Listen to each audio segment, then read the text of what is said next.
বিভিন্ন ক্লাবে গিয়ে যুবসাথীর ফর্ম তুলে দিল কালিয়াগঞ্জ যুব তৃণমূল নেতৃত্ব। বুধবার রাতে যুব তৃণমূল সভাপতি রাজা ঘোষের নেতৃত্বে যুব তৃণমূল কর্মীরা কালিয়াগঞ্জে বিভিন্ন ক্লাবে গিয়ে যুবসাথী প্রকল্পের ফর্ম তুলে দিয়েছেন। যুব তৃণমূল সভাপতি রাজা ঘোষের দাবি, যুবক এবং যুবতীদের অনেকেই কম বেশি ক্লাবের সঙ্গে যুক্ত থাকে, তাই তারা কালিয়াগঞ্জে দুটি স্থানে সহায়তা কেন্দ্র চালু করেছে, তেমন যাতে কেউ প্রকল্প থেকে বঞ্চিত না হয়।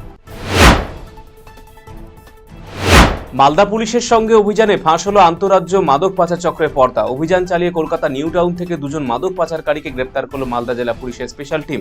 ধৃতদের নাম ডালিম এবং বেনারুল। এদেরকে জিজ্ঞাসাবাদ করে হদিশ মিলেছে আরও 4 জনে। গোয়া পুলিশের সঙ্গে যৌথ অভিযান চালিয়ে গোয়া থেকে গ্রেপ্তার করা হলো আরও 4 জনকে। ধৃত এই 6 জন মালদার কালিয়াচকের বিভিন্ন এলাকার বাসিন্দা। উদ্ধার ব্রাউন সুগার ভর্তি একটি জার। এদিন ধৃতদের মালদা জেলা আদালতে পেশ করা হয়। রায়গঞ্জে যুব তৃণমূলে ভাঙন। রায়গঞ্জ 2 নম্বর যুব তৃণমূল কংগ্রেস সহ সভাপতি বার্শেদ আলী সহ বেশ কিছু অনুগামী যোগদান করল কংগ্রেসে। বুধবার বিকেলে রায়গঞ্জে কংগ্রেসের জেলা কার্যালয়ে যোগদান অনুষ্ঠিত হয়। এদিন যোগদানকারীদের হাতে কংগ্রেসের দলীয় পতাকা তুলে দিয়েছেন জেলা কংগ্রেস সভাপতি মোহিত সেনগুপ্ত। অনুষ্ঠানে উপস্থিত ছিলেন জেলা কংগ্রেসের সাধারণ সম্পাদক তুষার গুহ, কংগ্রেস নেতা লিয়াকত আলী সহ অনেকেই।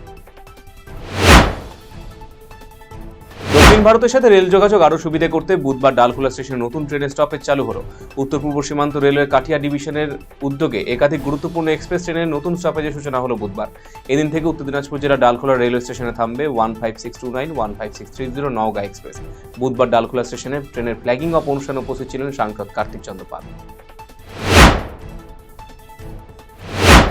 রায়গঞ্জ স্টেডিয়ামে শুরু হতে চলেছে Dinajpur premier league cricket tournament. তারই ট্রফি উন্মোচন করা হলো বুধবার বিকেলে।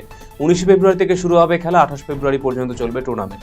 আইপিএল এর ধাঁচে টুর্নামেন্ট অনুষ্ঠিত হতে চলেছে, যেখানে 8টি দল অংশ নেবে। এদিন চ্যাম্পিয়ন এবং রানার্সদের হাতে ট্রফির উন্মোচন করা হয়। নতুন রাস্তা নির্মাণের কাজের সূচনা হলো দিনহাটা 2 নম্বর ব্লকের কিসামত 10 গ্রাম পঞ্চায়েত এলাকায়। কাজের সূচনা করলেন উত্তরবঙ্গ উন্নয়ন মন্ত্রী উদয়ন গুহ। এই উপলক্ষে এক অনুষ্ঠানে উপস্থিত ছিলেন মন্ত্রী উদয়ন গুহ ছাড়াও দিনহাটা 2 নম্বর ব্লক পঞ্চায়েত সমিতি পূর্ত কর্মাধ্যক্ষ বিবাস অধিকারী, গ্রাম পঞ্চায়েত প্রধান রিঙ্কু রায়, দিনহাটা 2 নম্বর ব্লক তৃণমূল কংগ্রেস সভাপতি দীপক ভট্টাচার্য, কিসামত 10 গ্রাম অঞ্চল সভাপতি অর্জুন বর্মন সহ পঞ্চায়েত সদস্য এবং অন্যান্য নেতৃত্ব।